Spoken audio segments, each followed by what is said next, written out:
I wasn't even going to do a video about the Team Pixel stuff because it's a little more inside baseball than I really like to get on this channel. Unless you're in the industry, it really doesn't affect you. And I want to make that distinction. We're still going to have the Pixel 9 Pro XL here. We're still going to have the Pixel 9 Pro Fold here. It's not going to affect the coverage. It just affects how Google and the third-party company that handles its relationships with influencers and reviewers and journalists and all the rest of it handle their business. Now, it did affect me. It did affect me directly, how I get the devices and all the rest of it. But I was removed from Team Pixel. Okay, so that's not clickbait. It was a little while ago now. I was officially removed, I think, in May. I'm guessing that my videos over the spring about being my displeasure with the Pixel Fold and my annoyance at how Google had handled the Pixel 8 Gemini Nano stuff, I'm guessing that had something to do with my removal, and that's fine.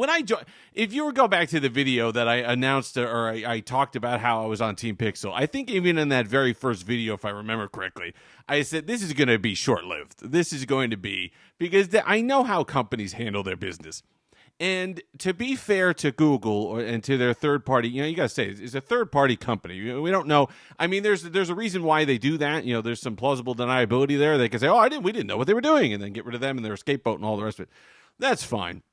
But let's just, for the sake of argument, say I understand it's allegedly it's Google, but Google's not alone here. Okay, if you think that you see anybody who gets an Apple device early, see how long they last and how many years they get an Apple device early if a negative word or two is thrown in there. See how long somebody gets invited out to Cupertino if there are less than glowing things said about the iPhone. So it's not, Google's not exclusive here in doing it. The way they did it, the wording in that email was disturbing. It was almost like they wanted to take some sort of pledge of allegiance, some sort of blood oath there, that you were going to never even look at another phone, let alone, it's geared clearly towards influencers. It's geared towards people who are lifestyle people who are going to post these phones on Instagram. They tried this with the Pixel Fold to varying degrees of success. I don't think it worked. They tried it with music people. They came out with that music-specific version of the Pixel Fold, and they handed it out to a bunch of people, and they said, here, use it on Instagram and all the rest of it. And the problem was they handed out all these $1,800 devices, and within a week, everybody was back on Instagram using their iPhone. So it really didn't have the desired effect. So I think that was the reaction to that, perhaps an overreaction to now we say, look, we're gonna commit this money to you. We're gonna get you these devices, but don't make us look stupid. Don't, after a week, we don't want to see you all over Twitter, all over Instagram, out at your lifestyle events, out at your influencer events, rocking your iPhone a week after you said, oh, Team Pixel, a gift from Google, all the rest of it. So I think that was that. It was poorly worded. There's probably going to be a retraction in there at some point. I'll talk about my relationship with Google. Look, I knew I was going to be critical because they do a bunch of goofy things. Even with the Pixel, this is so Google. This whole thing is just so Google. They finally got a shot where the Pixel 8 Pro hardware was excellent. The Pixel 9 Pro XL looks really good. I like the direction of AI. We'll talk a little bit more about the presentation tomorrow because it was just cringe. So we'll talk a bit about the Pixel 9 Pro XL tomorrow and whether you should pre-order that particular device, because I think you should. If you're a Pixel fan, I really do think you should, and that's why we need to separate kind of my coverage and my actual thoughts on the hardware itself versus how Google handles its business. Now, you might say, well, what difference does it make? Why do I care how Google handles its business? Well, how a company goes about things behind the scenes and how they treat people and how they whatever is indicative of, it bleeds over into how they'll treat customers. It bleeds over into how they have a plan moving forward and how they support their devices and whatever. And this is, I can almost draw a direct line from how Google treats reporters and journalists and influencers and video people and all the rest of it. I could draw a direct line between that and the kind of borderline, I don't want to say arrogance, but the difficulty they had in things like the Pixel 6 patch, where they'd come out and say, oh yeah, I know your Wi-Fi is busted, I know your Bluetooth's busted, but you got to wait until the first Monday of the month to get the update so we can fix that. We have the fix for it, but you got to wait until we push the update. It's that kind of just nonsense and kind of awkwardness that really just turns people off about Google devices, because the truth really is, and I feel like it's going to be the same with the Pixel 9 Pro Fold. Might be a different conversation, but as far as the Pixel 9 Pro XL is concerned, I do feel it's going to be in the same vein as the Pixel 8 Pro, which I thought was an excellent device. I thought there was a lot to like about this device. I tend to question people's credibility when they go in too hard on the Pixel 8 Pro, because I think they're fighting old battles there. When they give me the tensor and they give me the battery life and they give me all the rest, you can hit me on gaming, you can hit me on raw power, but don't go too hard on this phone, because if you used it, if you lived with it, if you had it, I think you understand that this was a really, really good device. Is a really good device. It's a smooth device.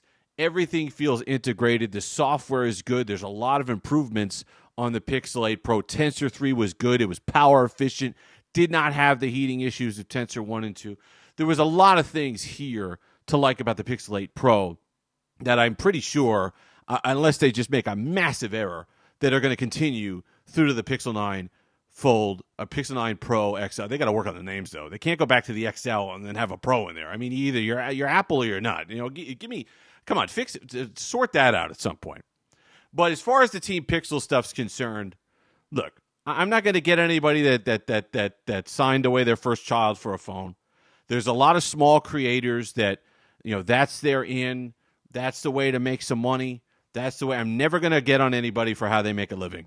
If that's what you're comfortable with, if that's what you're whatever, I can't claim the honor that Tech Odyssey did by being able to, he got the email and resigned. I didn't get the email. I was kicked off. I was unceremoniously dumped before I had a chance to go back and show up at him and send a resignation email like he did. So kudos to him, because you're passing up $1,000 or something with a Pixel Watch as well. It comes off of our bottom lines. It is a chunk of money. It is difficult in these environments to make all of that back as fast as we used to when we buy these devices. But there is something to be said for you're going to get the raw opinions. You're going to get the proper judgments on the device, good and bad. And with Google, there's been both. So, we're going to cover the devices the same way. I've had plenty of reasons to be angry with TeamPixel and all the rest of it, but it doesn't matter. If you're a professional, here's the deal. Here's the device in front of you. Review it. So that's what we're going to do. That's what we did with the Pixel 8 Pro. That's what we did with the Pixel 7 Pro. That's what we did with the 8A, which was not sent to me. I was off by TeamPixel at that time, which I praised that device. I liked the way it ran.